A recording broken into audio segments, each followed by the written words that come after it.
გამარჯობა, ეს არის გადაცემა გვერდიდან და მე ვარ დავით კალანდია. ევროპარლამენტმა მორიგი სახალისო რეზოლუცია გამოაცხადა ჩვენი ლამაზი ქვეყნის შესახებ.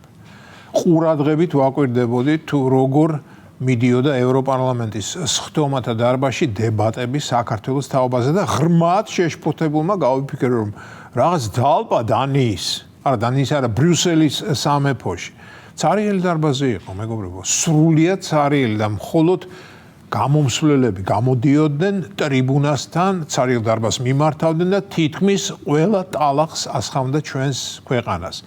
და შემდეგ მეორე დღეს უკვე მეტნაკლებად სავსე დარბაზში სამარცხვინო რეზოლუციას კენჭი უყარეს და 400-ზე მეტმა პარლამენტარმა ხმა იმას მისცა, რის გაგებაშიც არ იყო. სრულიად საბჭოური სისტემა. საბჭოთა კავშირში სხვანაირად კი არ ხდებოდა რეზოლუციების მიღება. აი ეს ყოფილა სანაკებო ევროპარლამენტარული დემოკრატია. მე ევროპარლამენტარებს შორის ყავს ლიუბიმჩიკები და ერთ-ერთი მათგანი მარტაა კოსი. მარტა სლოვენიელი დიპლომატია. ევროპარლამენტში მას ევროკავშირის გაფართოების საკითხების კომისრის საპასუხისმგებლო და მაღალ ანაზღაურებადი თანამდებობა უკავია. 22 წლიდან კი მას ახალი ფუნქციაც დაემატა. უკრაინის აღდგენა დაეკისრა. ალბათ, როდესაც ომი დასრულდება და ომი ოდესმე ხომ აუცილებლად დასრულდება, რადგან დაუსრულებელი არაფერია ჩვენ სამყაროს გარდა. ხო და როგორც კი ომი დასრულდება, მარტა კოსი მკლავებსა და შარლის ტოტებს დაიკაპიცებს და წერაქვით ხელში უკრაინის აღდგენას შეუდგება. პირადად მე მარტა კოს ორ ბათს არ მივაბარებდი და არ მივაბარებდი იმიტომ რომ მისი რიტორიკა რეალობა სრულიადაა მოწყვეტილი. მისი გამოსვლა წავიკითხე. ის ამბობდა რომ დემოკრატიის უსაფრთხოების ბადე უნდა გავშალოთ ჩვენს კონტინენტზე. გაფართოება გაცილებით მეტია ვიდრე უბრალოდ გაფართოება. საქართველოში შეგიძლიათ ნახოთ რა ხდება, როდესაც რუსეთი იმარჯვებს. მარტაჯან და რა არ მოგწონს საქართველოში. რა უნდა ნახო საქართველოში. რა ხდება საქართველოში ისეთი ნორმალური ადამიანისთვის რომ არ იყოს ნორმალური. მეტი რა დემოკრატია გინდა შედალოცვილო. როდესაც ოპოზიცია შენობით ელაპარაკება მთავრობას, მთავრობა კი მას თქვენობით. დემოკრატიის უსაფრთხოების ბადე უნდა გავშალოთ კონტინენტზეო. ხო და აი გამოგიტყდებით და ეს მათი დემოკრატიის უსაფრთხოების ბადის გაშლა ცოტა კი არა საკმაოდ მძაბავს.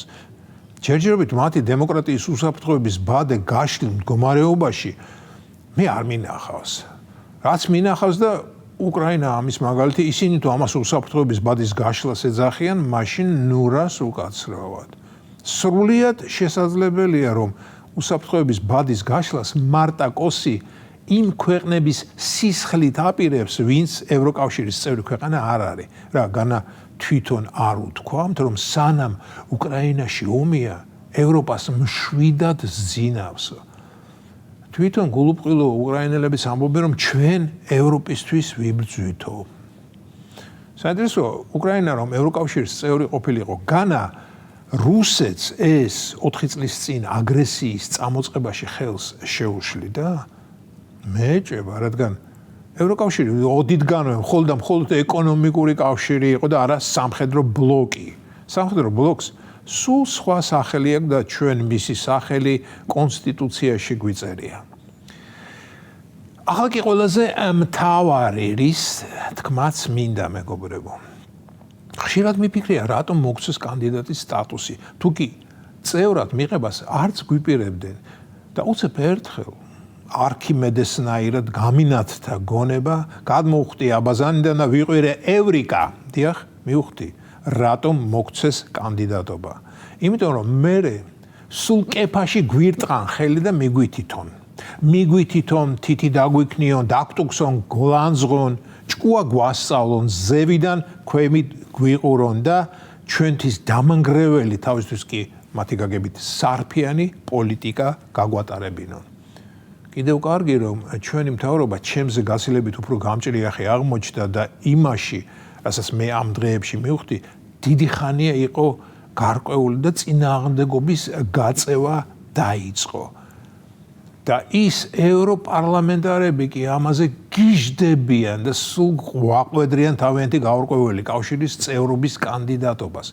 აი ჩვენ ამხელა პატივი დაგდეთ, კანდიდატის სტატუსი გადმოგიგდეთ. დაგპირდით 3000 წლის მერე ჩვენს კავშირში მიღებას და თქვენ როგორ ბედავთ და მიხეილ სააკაშვილს, რომელიც 4 წელია სულ უფრო და უფრო კვდება, არ უშვებთ გარეთ და სახელმწიფოს მეთაურად არ ნიშნავთ. ახლა ხვდები, რომ წევრად არავინ აპირებდა ჩვენს მიღებას ბევრი მიზეზის გამო. ჯერ ერთი ღარიბი ქვეყანა ვართ. მეორეც გეოგრაფიულად ევროპას მხოლოდ 5%-ით ვეკუთვნით. მესამეც ევროკავშირის არც ერთ ქვეყანას არ ვესაზღვრებით. მეოთხე საკმაოდ მცირე რიცხოვანი მოსახლეობა გვყავს, ანუ მათი პროდუქციის გასაღების ბაზრადაც დიდად არ ვივარგებთ. ასე რომ ისინი ამას, ანუ ჩვენს კავშირში შეყვანას არც ფიქრობდნენ.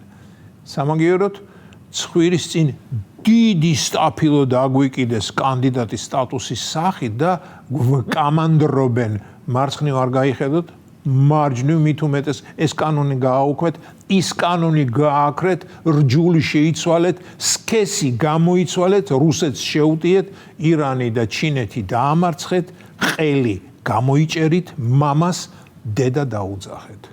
და იღებენ იმ მლაშე რეზოლუციებს. მიიღონ და გაიხარონ, თუ კი სხვა საქმე არ აქვთ რა. ეს იყო გადაცემა გვერდიდან და მე ვარ დავით